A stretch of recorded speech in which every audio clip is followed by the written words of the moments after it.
Palabra Express. Miércoles 3 de febrero. De la carta a los Hebreos, capítulo 12, versículos 4 al 7, 11 al 15. Hermanos, todavía no han llegado a la sangre en su pelea contra el pecado, y han olvidado la exhortación paternal que les dieron. Hijo mío, no rechaces la corrección del Señor, ni te desanimes por su reprensión, porque el Señor reprende a los que ama y castiga a sus hijos preferidos. Ustedes soportan la prueba para su corrección, porque Dios los trata como a hijos, pues ¿qué padre no corrige a sus hijos?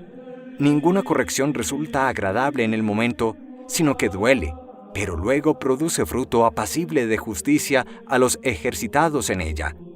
Por eso, fortalezcan las manos débiles, robustezcan las rodillas vacilantes, y caminen por una senda llana.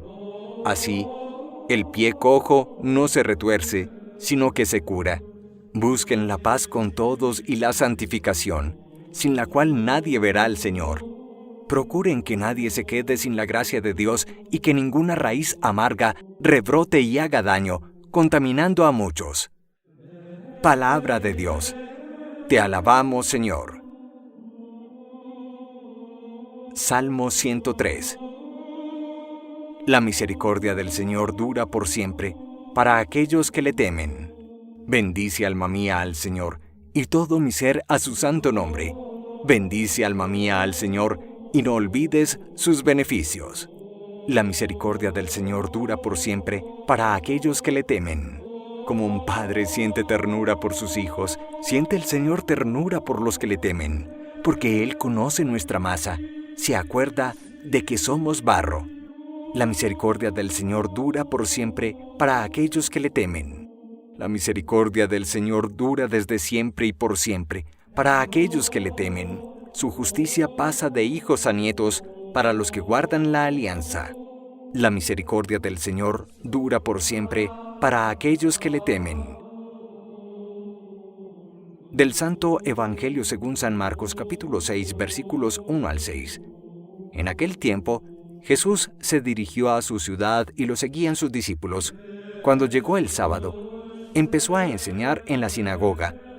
La multitud que lo oía se preguntaba asombrada: ¿de dónde saca todo eso? ¿Qué sabiduría es esa que le ha sido dada? ¿Y los milagros que realizan sus manos? ¿No es este el carpintero, el hijo de María, hermano de Santiago y José y Judas y Simón? ¿Y sus hermanas no viven con nosotros aquí? Y se escandalizaban a cuenta de él. Les decía: ¿no desprecian a un profeta más que en su tierra, entre sus parientes y en su casa? No pudo hacer allí ningún milagro. Solo curó a algunos enfermos imponiéndoles las manos, y se admiraba de su falta de fe. Y recorría los pueblos de alrededor enseñando. Palabra del Señor. Gloria a ti, Señor Jesús. Siempre me ha impresionado el capítulo 12 de la carta a los Hebreos, y me ha impactado de manera particular la expresión con la que se nos invita a derramar la sangre, a hacernos violencia interior en nuestra pelea, en nuestra lucha contra el pecado. Una palabra que el mundo hoy niega, o por lo menos ha banalizado, y que desde la fe religiosa, en todas las grandes religiones y tradiciones del mundo, es la gran tragedia, el gran drama del ser humano, porque el pecado, más allá de negársele o banalizársele, es sobre todo la gran equivocación del hombre al vivir su existencia de espaldas a Dios, en un proyecto que necesariamente no solo lo hace sufrir, sino que lo lleva al fracaso, al dolor de su vida. Hoy nos dice esta primera lectura de Hebreos capítulo 12, hermanos, todavía no han llegado a la sangre en su pelea contra el pecado. Hoy te pregunto, ¿cuál es tu pasión dominante? ¿El egoísmo? ¿La envidia? el orgullo, una adicción al licor, al juego, la ira, el resentimiento o el rencor. Vas a permitir que esta actitud, este sentimiento autodestructivo siga dañando tu vida. ¿De qué es de lo que más te has confesado en los últimos 20 años de tu existencia? Hoy, haciendo eco de la carta a los Hebreos, te digo, todavía no ha llegado a derramar tu sangre en la lucha contra el pecado. Pide radicalidad, firmeza, para escapar de la mayor cárcel que hay en el corazón, es el pecado. Es que descubre que el gran enemigo de mi vida no está en el otro. El gran enemigo de la vida está en mí mismo, mis miedos, mis desánimos, mi encerrarme en mí mismo, las cárceles que construyo a partir de adicciones o de pasiones que terminan dominando mi mente, mi entendimiento, mi voluntad, mi memoria. Pero hay una segunda idea que nos presenta hoy de manera magnífica la carta a los Hebreos a propósito de las correcciones que Dios hace en nuestra vida, que nos duelen ciertamente, pero que luego, una vez pasada la corrección, descubrimos cómo nos ha hecho crecer, cómo nos ha fortalecido. En efecto, dice la carta a los Hebreos, no rechaces la corrección del Señor. No te enfades por su reprensión, porque el Señor corrige y reprende a los que ama y castiga a sus hijos más amados.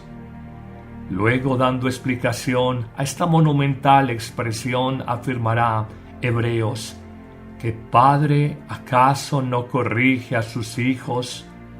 Ninguna corrección nos gusta cuando la recibimos, sino que nos duele, pero después de pasar por ella, nos da como fruto una vida honrada y en paz.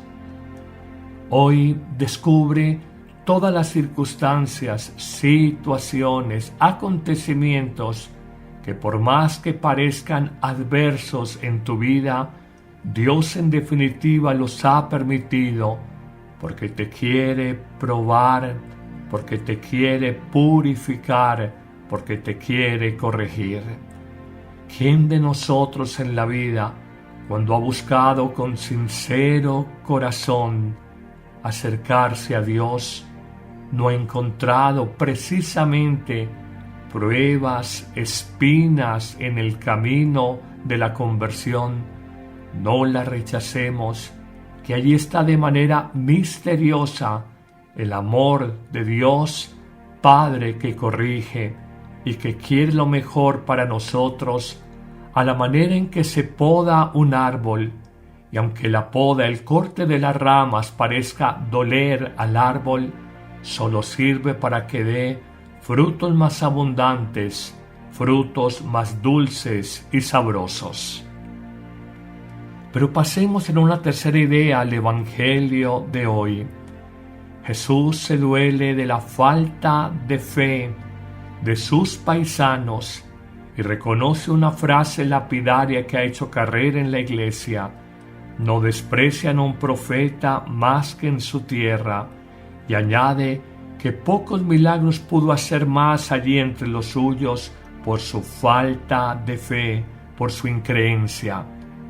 Hoy preguntémonos, ¿cómo no ser los incrédulos duros de corazón nazaretanos, paisanos de Jesús de Nazaret, y reconozcamos que la fe es un don precioso de Dios que hay que pedir en oración con insistencia y sobre todo con gran confianza? Cuando te dueles porque un hijo tuyo habla con desprecio de las cosas de Dios, censura tu piedad, tu búsqueda de la Eucaristía, tu oración simple de un Santo Rosario cada día, no te fastidies.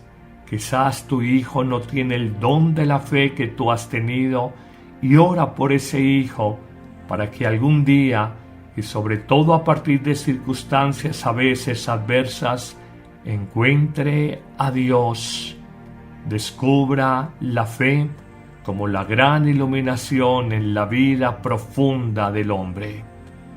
Pero también reconozcamos, siguiendo la primera lectura de Hebreos, que la fe se fortalece solo en las pruebas de la vida.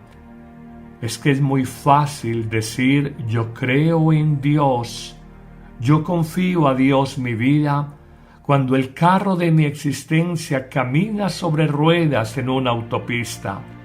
Es más difícil decir yo creo en Dios cuando vivo pruebas supremas, cuando el carro de mi vida se pincha en una de sus llantas o entra carretera destapada. No reniegues de las pruebas, que ellas desarrollan paciencia y sobre todo una fe aquilatada, una fe purificada, así como el fuego purifica el oro de cualquier basura o escoria. Terminemos diciendo que la fe necesita ser alimentada como cualquier realidad viva, así como el cuerpo, tu organismo y el mío necesitan ser alimentados, nutridos, ejercitados.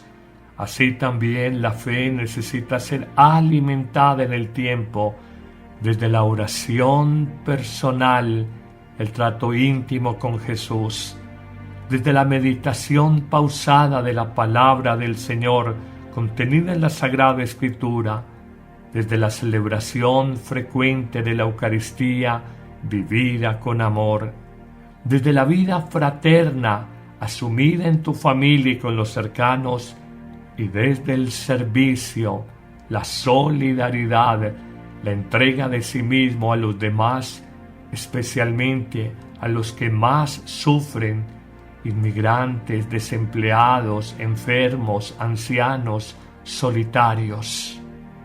Hoy descubre que tu fe necesita ser alimentada desde esas 5 dimensiones: oración, palabra de Dios, Eucaristía, vida fraterna y servicio a los sufrientes. Que el Señor te bendiga en abundancia en este día, en el nombre del Padre, y del Hijo, y del Espíritu Santo. Amén. Sáname, Señor. En febrero, en el Día Mundial de Oración por los Enfermos, aprende a manejar tus miedos frente al dolor, la enfermedad y la muerte. Más allá de una nueva ola de pandemia, cree de verdad que Dios cuida de tu vida y atiende a las promesas de Jesús, que ha venido a los enfermos para sanarlos, ha venido a todos para darnos vida abundante. Aprende desde tu fe cristiana a curar tus pensamientos dañinos, tus emociones negativas. Sánate del miedo que te enferma y de las angustias que te roban la paz. Todos los martes y jueves en vivo por Facebook Live y YouTube, Padre Carlos Yepes, a las 9 de la mañana. Acompáñanos en esta nueva temporada. Sáname, Señor. Visítanos en